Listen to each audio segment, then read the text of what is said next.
Hello everyone, and welcome back once again. This is your history teacher here, and this time I'm here with a brand new chapter of NCERT Grade 8 History, that is, When People Rebel. Students, in this chapter we are going to learn and discuss that why people rebel under British rule and what are the consequences of these rebellions during that time.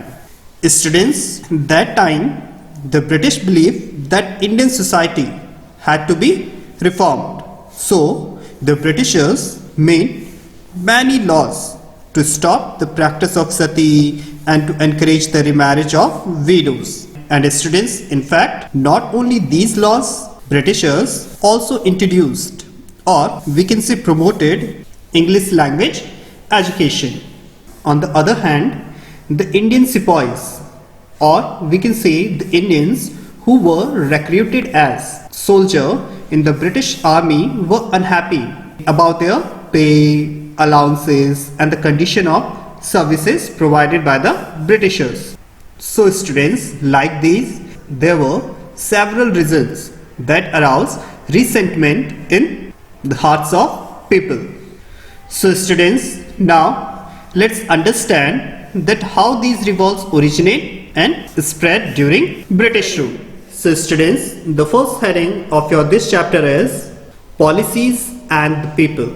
Students, as I said, that Britishers made different rules, different policies, laws, due to which many Indian kings, queens, peasants, landlords, tribals and soldiers were all affected in different ways.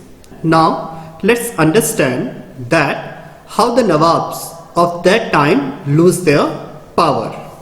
Students, since the mid 18th century, the Nawabs and the Rajas had gradually lost their power and authority. So students, in order to protect their interest, many Nawabs and the Rajas tried to ignore or negotiate with the company, means to say the Britishers.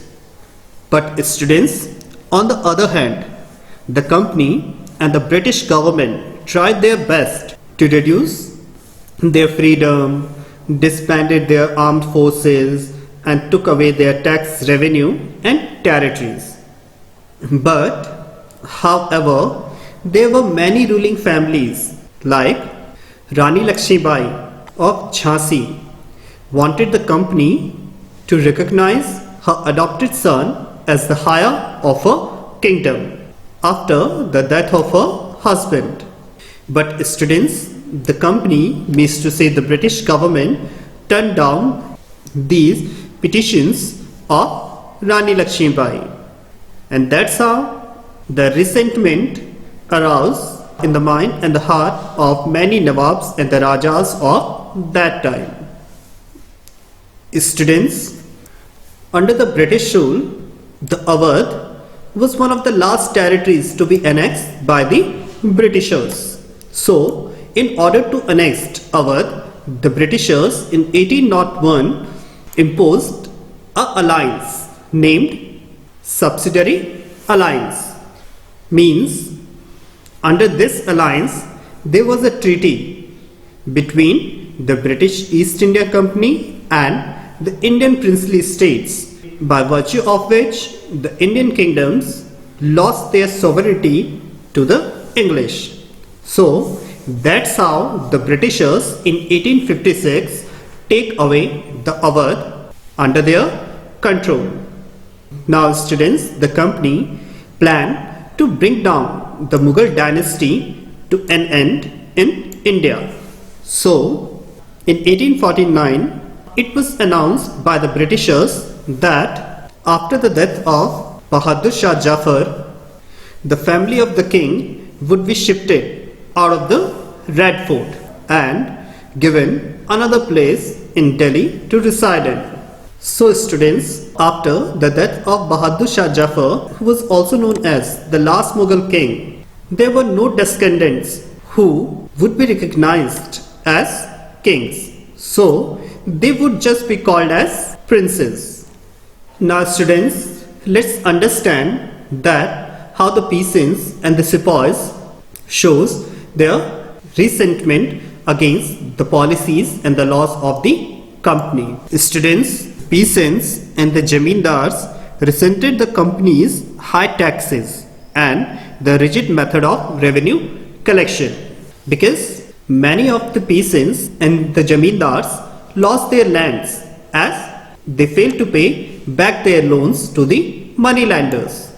On the other hand, the Indian sepoys who were recruited in the British army were unhappy about what they get, as in the form of their salary, allowances and the conditions of service that were provided by the Britishers to them. So, when the sepoys, means to say the Indian soldiers who were recruited in the British army, were told to go to Burma to fight for the company through the sea route, then the Indian sepoys refused to go but agreed through the land route. So students, after this, the company passed a law in 1856 that is stated that each and every new person who took up employment or recruited by the companies in the company army had to agree to serve overseas if required in future. And students, such policies or laws violated the religious and traditional sentiments of the sepoys. And do you know why? Because there was a kind of misconception in the Indian soldiers that if they cross the sea, or we can say the Kala Pani, they will lose their caste and religion. And students, in fact, the Indian sepoys also believed that crossing seas is impure and bring bad luck for them. So they refused to go to Burma through sea route. Now students, let's understand that how the Indian people responses towards the reforms that were made by the Britishers in the Indian society. Students, as I said earlier, that the British government imposed many laws, policies that arouses the resentment in the minds and the hearts of the Indian people. But students, there were many reforms that were introduced by the Britishers were good and even essential. But students, the general response towards the changes that were brought by the Britishers in the Indian society was not very positive. For an example, the Britishers passed laws to stop the practice of sati, means to say burning of widowed women, and in fact they also encouraged the remarriage of widows. And students, as I said earlier, that the Britishers not only passing laws in order to stop or to encourage these practices in the Indian society, in fact the Britishers also introduced or promoted the English education. So that's why after the 1830 the Britishers allowed the Christian missionaries to function freely in its domain and own land and property. And that's why in 1850 a new law was passed to convert into Christianity easier, means to say the one who want to convert himself into Christians can change their religions very easily. And not only this, this law also allowed the Indian Christians to inherit the property of their ancestor. Students, although many Indians wanted to change their unhealthy social practices, but they also felt that the Britishers were harming and destroying their religion and social custom and heritage, and that's why the resentment aroused in their mind and heart. Now students, let's understand and discuss that how a mutiny of that time became so popular, or we can say became a popular rebellion. Students, as the time passes, different Indians from all walks of life begin to view that the British as their common enemy. So they all rose up against the enemy at the same time. And students, for such a situation to develop, people have to organize, communicate, take initiative, and display the confidence to turn the situation around them. So, in May 1857, all the Indians became united to rise against the British, and there were a massive rebellion started that threatened the company's very presence in India, under which in several places the Indian sepoys mutinied, beginning from Meerut, and a large number of people from different sections of the society rose up in rebellion. And students, it is considered to be the biggest armed resistance against the British government in the 19th century. Now students, the next heading is from Meerut to Delhi. Students, on 29 March 1857, a young soldier named Mangal Pandey was hanged to death for attacking his officers in Barakpur. And students, the Indian soldiers, most of whom were Hindus and Muslims, refused to do the army drill using the new rifle cartridges because there was a rumor among the Indian soldiers that the cartridges that they going to use were being coated with the fats of cows and pigs in order to destroy their religion. So, in order to determine to bring an end to the company's rule, the Indian sepoys rushed from Meerut to Delhi. And do you know why this Indian soldier rushed from Meerut to Delhi? Because on 9th May 1857, 85 Indian soldiers were dismissed from their services and sentenced to 10 years jail for disobeying their officers for using the cartridges. So students, in order to reach Delhi, the soldiers released all the imprisoned sepoys, means to say the Indian soldiers, from the Meerut jail on 10th May and started to rush towards Delhi. And students, now all the imprisoned sepoys rode all night of 10 May and reached Delhi in the early hours next morning, means to say on 11th May. And all these ferocious soldiers gathered there in Red Fort in order to demand to meet the then Mughal Badshah Bahadur Shah Jafar in order to take his support. And students, as the news of the arrival of the Indian soldiers spread, then the regiments stationed in Delhi also rose up in rebellion, and they killed several British officers and seized army and ammunition and set buildings on fire.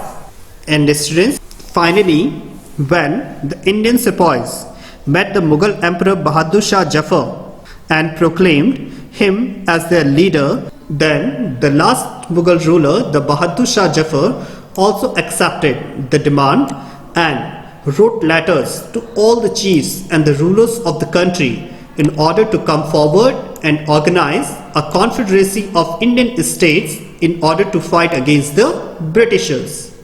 And students, as you all know, that the Mughal dynasty had ruled over a large part of the country. So, many small rulers and chieftains who controlled different territories were threatened by the expansion of British rule. And that's why when Bahadur Shah Jafar asked them for their support, they all agreed.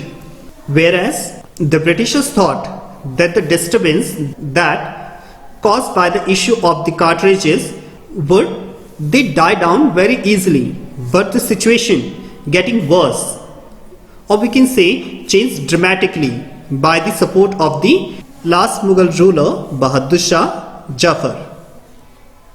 Now students, let's understand that how the rebellion spread. Students, after the Britishers were routed from Delhi, there were no uprising for some days. But then a spurt of mutinies began, and regiment after regiment mutinied and took off to join the other troops at the nodal points like Delhi, Kanpur, and Lucknow. And students, after them, the people of the towns and the villages also rose up in rebellion and rallied around local leaders, jamindars, and chiefs who also were desperate to establish their authority and fight against their common enemy, means to say, the Britishers.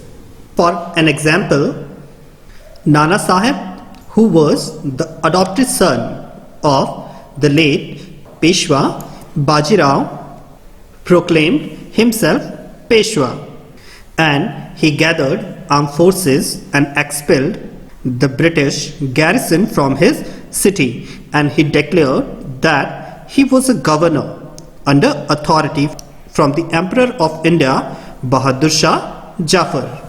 In the same way, later from Jhansi, the Rani Lakshmi Bai also joined the rebel sepoys and fought the British along with Tantia Tope, who was the general of Nana Sahib.